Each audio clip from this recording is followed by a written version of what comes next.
Hey, salut à tous, c'est Loïc, bienvenue sur la chaîne. Comme on le sait tous, c'est très régulièrement que en Coupe nationale, eh bien, des petites équipes battent les grosses, et c'est même ce qui fait le charme des coupes.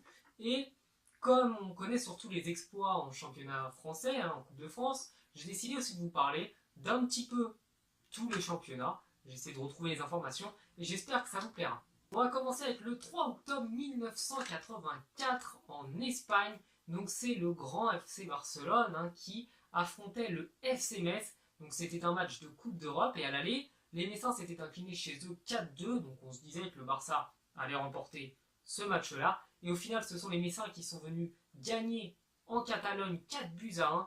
Donc une victoire assez écrasante à l'extérieur, d'autant plus, qui a vraiment marqué l'histoire du club de Metz et l'histoire des Coupes d'Europe en général.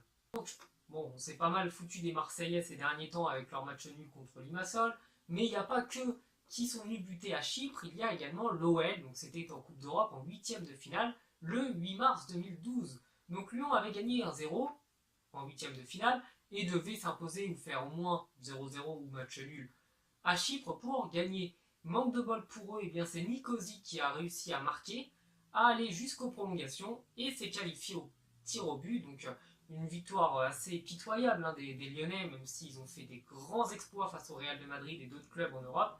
Mais là, une défaite assez inexplicable qui a quand même aussi bien marqué l'Europe. Bon, comme je suis quand même réglo comme gars, je vais aussi parler du PSG et de ce match qui a eu lieu le 3 mars 2009. Donc le Paris Saint-Germain se déplaçait en Coupe de France à Rodez, un club qui évoluait à ce moment-là en 3e division. Et les Parisiens n'ont pas réussi à gagner, c'était un petit peu compliqué cette année-là pour le PSG, et a même perdu 3-1 aux prolongations. Donc une victoire qui a laissé des traces, mais rassurez-vous, supporters parisiens, le PSG généralement ne perd pas du tout contre des divisions inférieures. Allez, on a parlé du PSG, on a parlé des Lyonnais, on va quand même s'attaquer aux Marseillais, parce qu'il ne faut pas oublier tout le monde. Donc là, on va parler du 19 mars 2008, là celui-là, je m'en rappelle très très bien. Donc l'Olympique de Marseille, qui évoluait en Ligue 1, affrontait l'équipe extraordinaire et surtitrée de Carquefou. Donc là, oui, je pense que tout le monde connaît Carquefou uniquement pour ça. Et ils ont réussi, malgré leur armada de stars, à échouer de manière lamentable, pitoyable, honteuse, 1-0. Donc Carquefou n'a pas réussi à aller plus loin derrière. Mais quand même, cette défaite à Carquefou face à de la CFA2, elle était particulièrement amère. On va continuer avec la Coupe de France, cette fois-ci avec un match un petit peu moins important. Il s'agissait d'un match opposant Clermont à Schirheim. Désolé, je regarde parce que ça a des noms comme ça. Il n'y a qu'en Alsace qu'on peut les trouver. Donc à Schirheim, donc une équipe qui évoluait alors en district face à une équipe de 2e division, donc de Ligue 2 française. Là, on se disait que l'une allait faire qu'une bouchée de l'autre, c'est ce qui aurait dû se faire. Et au final, ça a été le contraire. Et Schirheim a remporté son match 4-2. Donc là, on ne peut pas dire que c'est du hasard, on ne peut pas dire que c'est de la chance, parce que quand vous marquez 4 buts, il peut y avoir de la réussite, mais il y a aussi du talent et de l'envie. Et donc une magnifique victoire de ce petit club de district qui a battu une grosse équipe de Ligue 2. De la France, on ne parlera plus des exploits qui ont eu lieu en France, en Coupe de France, etc. On va partir en Italie, et là par contre dans la Coppa Italia, c'est assez compliqué de voir des exploits puisque les tableaux sont toujours prédéfinis et fait en sorte que les grosses équipes soient toujours dans les derniers. Et une fois, voilà, un match opposant Alessandria à Palerme a montré que dans le football rien n'est joué, et Palerme, qui évoluait en Serie A, s'est fait battre du coup par une équipe de 3e division italienne, chose extrêmement rare pour le saluer, sur le score de 3-2, et c'était au mois de décembre 2015. On a parlé de Carquefou, je sais. On va parler aussi d'Allemagne, parce que ça arrive que des petites équipes battent les grosses, et c'est ce qui s'est passé avec Waldorf, donc une équipe qui jouait en 4e division allemande, qui est allée battre l'équipe de Darmstadt, pardonnez-moi, sur le score de 1-0 le 26 octobre 2016. Donc un exploit qui a été suivi par 2 autres exploits d'équipes allemandes de 4e div face à des grosses équipes allemandes, enfin grosses équipes de première division ou deuxième, pour moi c'est quand même des grosses équipes, qui ont fait le même exploit.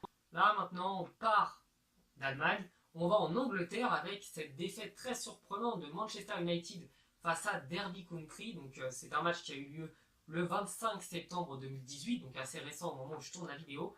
Et Manchester United s'est incliné au tir au but, donc ça a valu beaucoup de moqueries, hein, ça faut en être conscient.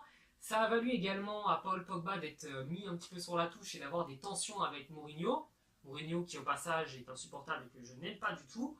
Bref, puisqu'il a rigolé, il rigolait en fait le soir de cette défaite sur les réseaux sociaux et Mourinho se disait que c'était pas une attitude à avoir un soir de défaite.